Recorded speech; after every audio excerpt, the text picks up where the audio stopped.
Episodio tercero. El Renacimiento.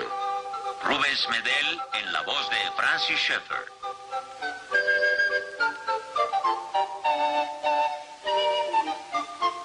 Ahora hablaremos del Renacimiento. Es uno de los grandes períodos de la historia del hombre. En lo que se refiere a sus obras de arte, es uno de los triunfos de la humanidad. El que camine por un museo y no se maraville con la belleza de las obras de arte mediante sus diferentes expresiones, en definitiva es un pobre hombre. Pero al mismo tiempo tenemos que recordar que en la corriente del pensamiento humano se abre la puerta para el hombre humanista de una nueva forma y lo lleva adelante. Y deja así el paso libre a todos esos problemas que nos llevan al período del hombre moderno.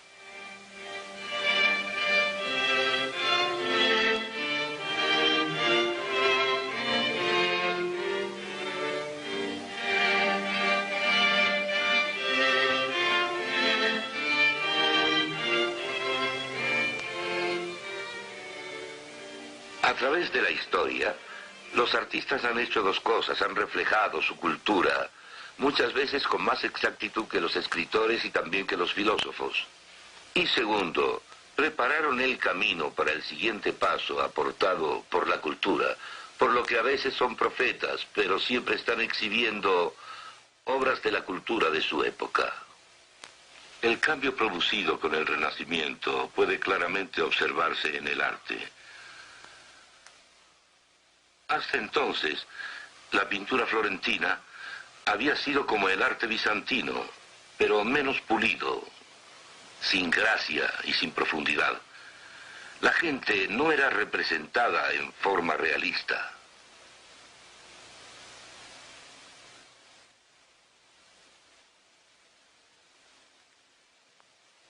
Luego vino Giotto, y con él un cambio radical.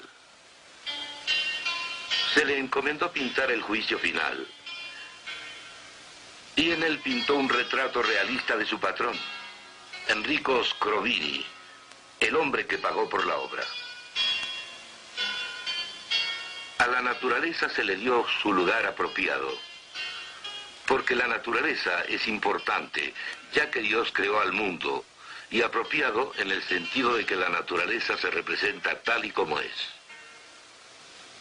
Por otro lado, la gente aparece muy alargada en comparación del mundo que la rodea. Observen el puente. ¿Cómo puede caber este hombre en esta plataforma de observación? ¿O cómo puede lanzar una flecha por esta ventana?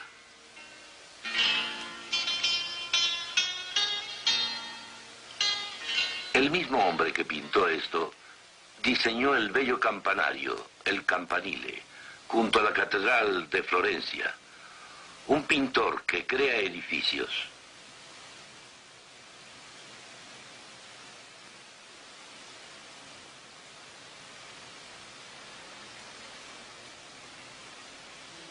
Ahora pasaremos a un gran descubrimiento en el arte renacentista.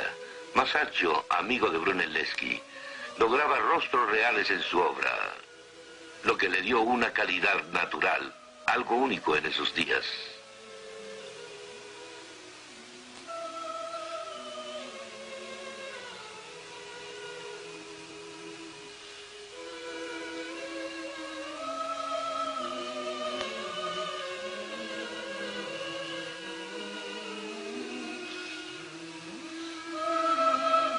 Los pintores que precedieron a Masaccio, incluyendo a su maestro Masolino, pintaron sus figuras como si estuvieran de puntas.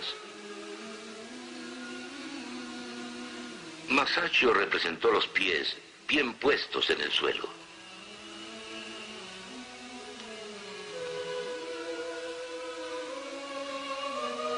Masaccio primero empleó en forma consistente la perspectiva central. En este aspecto se dejó atrás a los romanos que solo conocían un tipo de perspectiva. Pintando así y empleando la nueva técnica, sus personajes estaban en medio de un espacio realizado. Había en realidad un espacio alrededor de la gente. Para el hombre del Renacimiento había algo más. situaba al hombre en el centro de ese espacio, un espacio subordinado a los principios matemáticos inventados por la mente humana. En el norte de Europa, Jan van Eyck tuvo los mismos problemas en el arte. Estamos en San Bavo, la catedral de Gante en Bélgica. El rico, el pobre, todas las categorías y tipos de personas con toda clase de antecedentes se acercan a Cristo.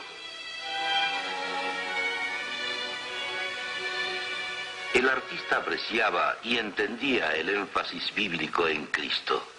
Pintaba a Cristo como el Cordero de Dios erguido y con vida sobre el altar, simbolizando que Él murió como sustituto y sacrificio.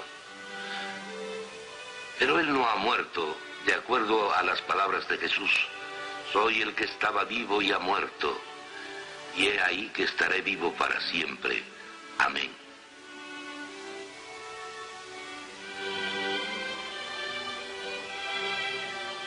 Van Eyck dominó la luz y el aire y fue el primer gran maestro de la pintura paisajista.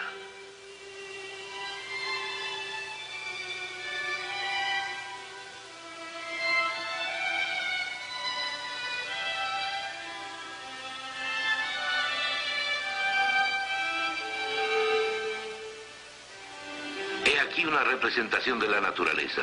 La naturaleza tiene su lugar apropiado en el mundo que Dios ha formado. Los escritores escribían tal como los pintores pintaban. Dante, en cuya casa me encuentro en Florencia, es un ejemplo ideal de esto. Su obra fue genial en un grado máximo. Y el buen maestro, al contemplar la procesión, dijo: mirad ahí esa gran sombra que se acerca. No parece derramar ninguna lágrima a pesar de su dolor. ¿Qué aspecto tan majestuoso conserva aún en el infierno? Ese es Jasón, que con su valor y su destreza efectuó el robo en Colquide. Le dio más importancia a la naturaleza, pero siguiendo la influencia de Tomás de Aquino, el mundo cristiano y el clásico se mezclaron.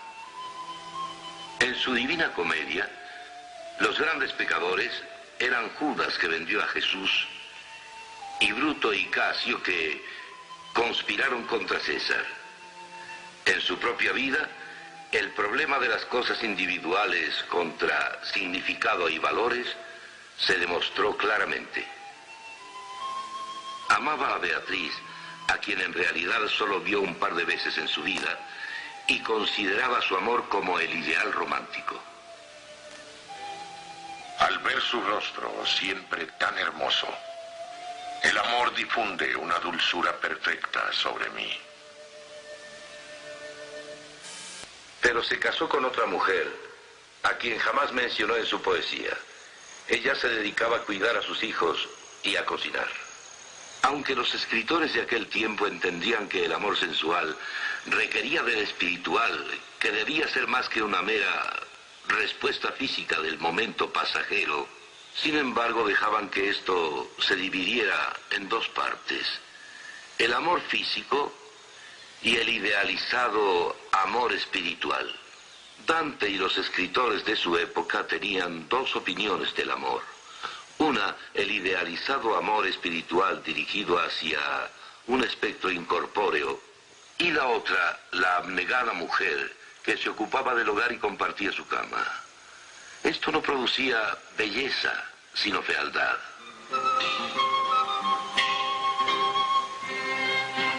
La cúpula de Florencia. Brunelleschi la diseñó y la construyó. Logró un gran triunfo artístico, así como también realizó una proeza de ingeniería.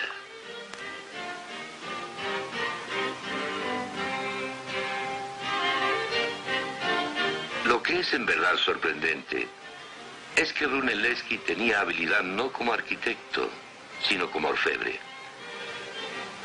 Este edificio que ahora observan, el orfanatorio, también fue diseñado por Brunelleschi y fue la primera construcción renacentista.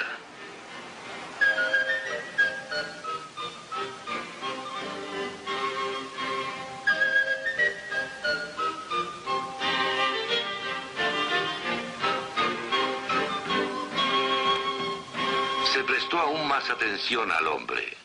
Sabemos poco de aquellos que levantaron las catedrales góticas o de los que escribieron los cantos gregorianos. Ahora el artista mismo se volvió importante. He aquí una biografía de Brunelleschi. Algunos de sus contemporáneos escribieron autobiografías y empezaron a realizarse esculturas, retratos y también autorretratos de los artistas. A principios del Renacimiento todo era diferente. La naturaleza tenía su lugar apropiado, el hombre estaba en su sitio apropiado y podía haber sido precioso. Pero en un cierto punto, a lo largo del Renacimiento, las escalas cambiaron y el hombre mismo se colocó en el centro por completo, dejando libre el camino a toda la destructiva fuerza del humanismo que siguió a lo largo de la Ilustración y aún hasta nuestros días.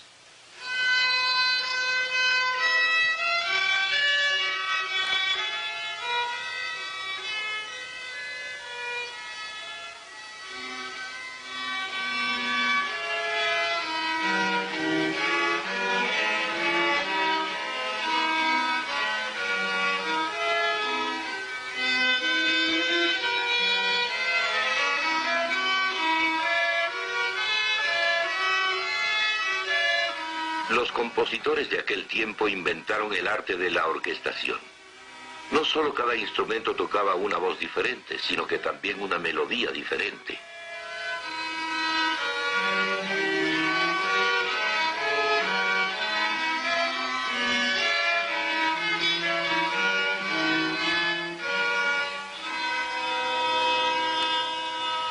El norte influyó al sur tanto en la pintura como en la música. Los instrumentos de cuerda del Renacimiento se fabricaron en juegos para que el timbre fuera uniforme desde el bajo hasta el instrumento soprano. La música se imprimió con caracteres movibles por primera vez.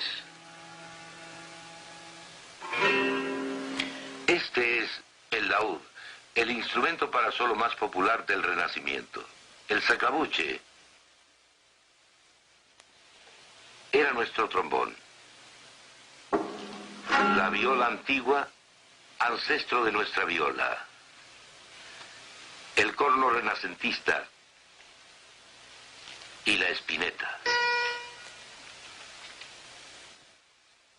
Hasta este momento todo podía haber ocurrido en una de dos formas.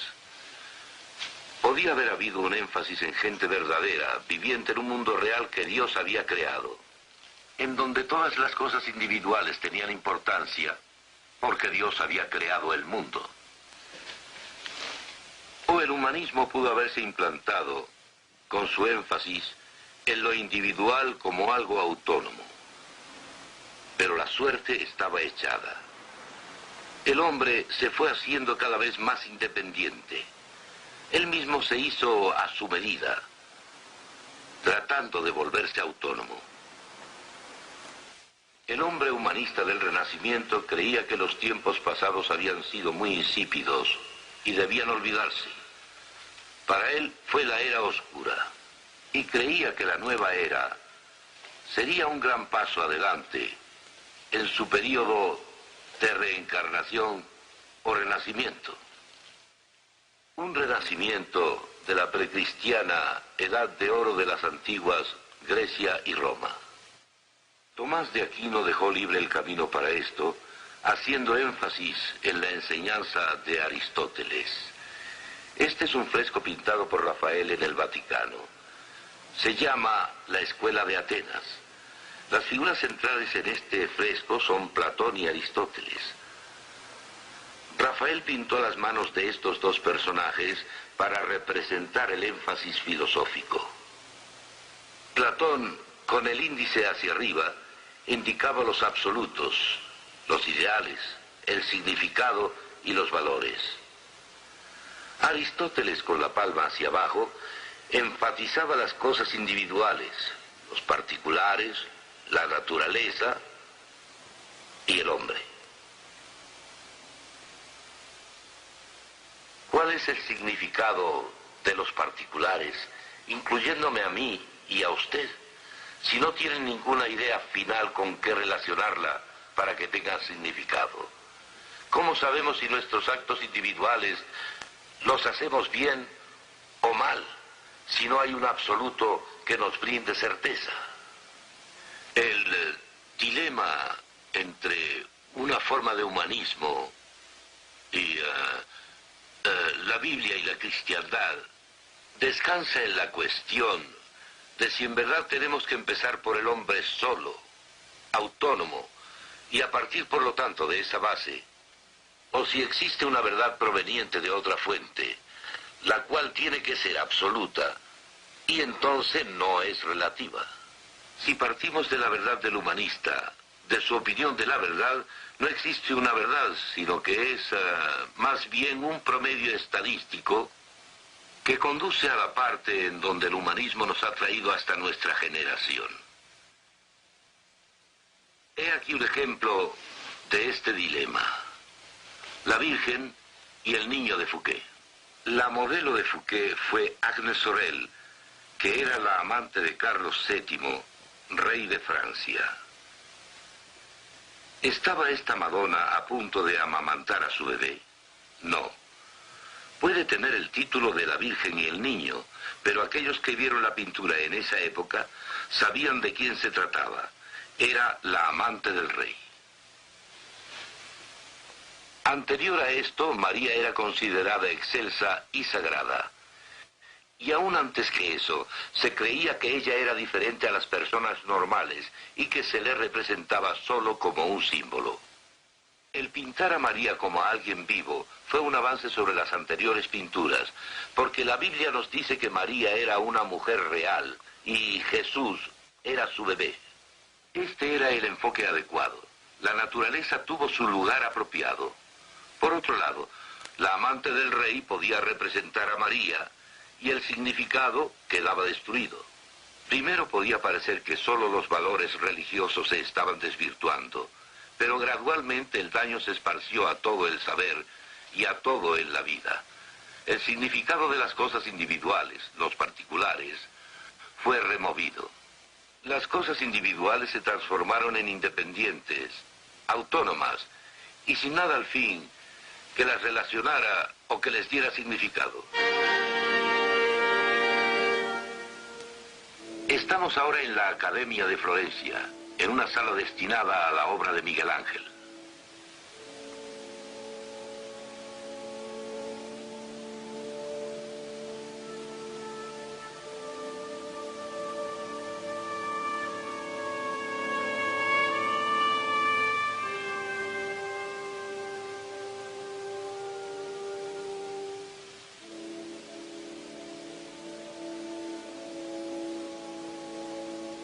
En ambos lados observamos las estatuas de Miguel Ángel llamadas Los Cautivos.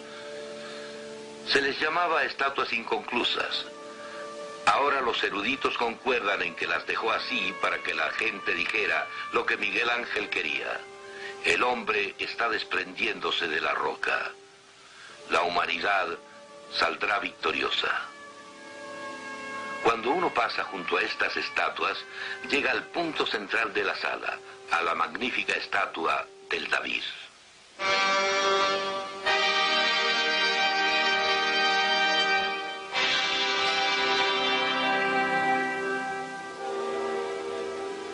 De una pieza defectuosa de mármol, Miguel Ángel, con todo su genio, esculpió su David, una pieza de arte casi sin rival en el mundo.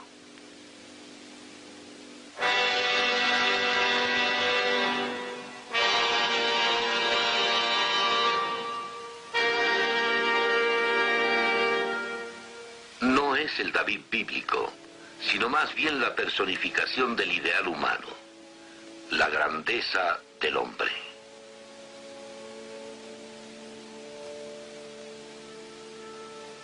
Hacia el final de su vida, Miguel Ángel se dio cuenta de que el humanismo no era suficiente. No había y no hay hombre como David.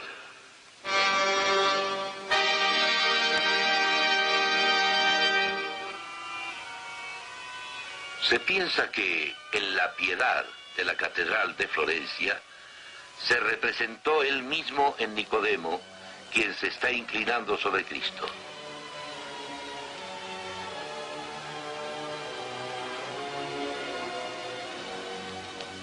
La fuerza del humanismo se debilitó, si no es que se ausentó.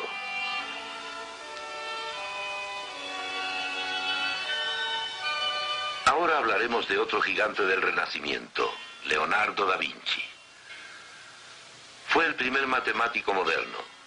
Fue químico, físico, músico, arquitecto, anatomista, botánico, ingeniero mecánico y artista. Hizo estudios de la anatomía humana. Algunos de ellos se llevan en los textos actuales.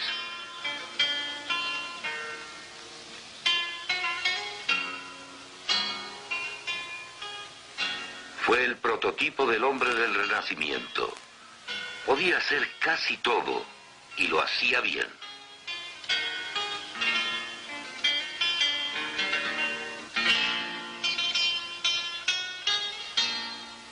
Diseñaba instrumentos de guerra de salvaje atrocidad.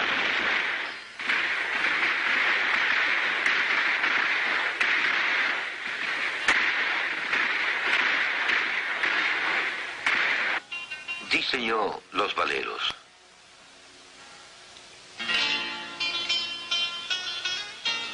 Leonardo entendía bien el problema del hombre moderno. En su genio, anticipó cuándo terminaría el humanismo. Comprendía que el hombre humanista, partiendo solo de las ideas individuales, o sea, los particulares, no tenían una unidad que les diera significado.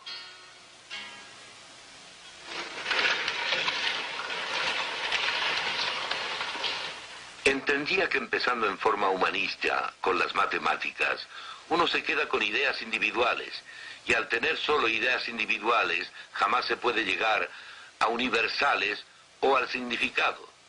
Por el contrario, queda a merced de la mecánica.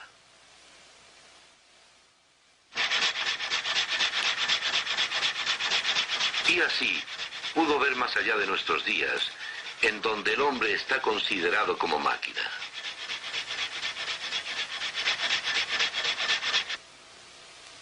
Después Leonardo pensó que tal vez el pintor, el hombre sensible, llegaría al significado, por lo que trató y trató de representar al alma. No al alma en el sentido cristiano, más bien trataba de capturar visualmente los universales desde los particulares que observaba. Fracasó. Volvemos a la escuela de Atenas de Rafael. La enseñanza de Aquino hizo que el hombre tratara de ser independiente, autónomo, y esto condujo al humanismo renacentista. Leonardo, con su gran inteligencia, captó el problema y luchó por encontrar universales. Leonardo y todos los humanistas estaban seguros de que el hombre, partiendo de sí mismo, podría resolver cualquier problema. Su clamor era: puedo hacer lo que intento, solo denme hasta mañana. Pero en su vejez, Leonardo, siendo brillante, aún previó la derrota del humanismo.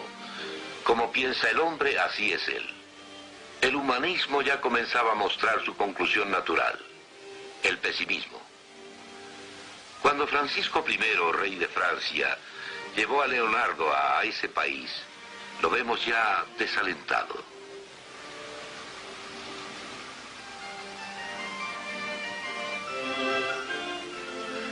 Aquel que no logre captar la belleza del Renacimiento al caminar por Florencia, creo que es un pobre hombre.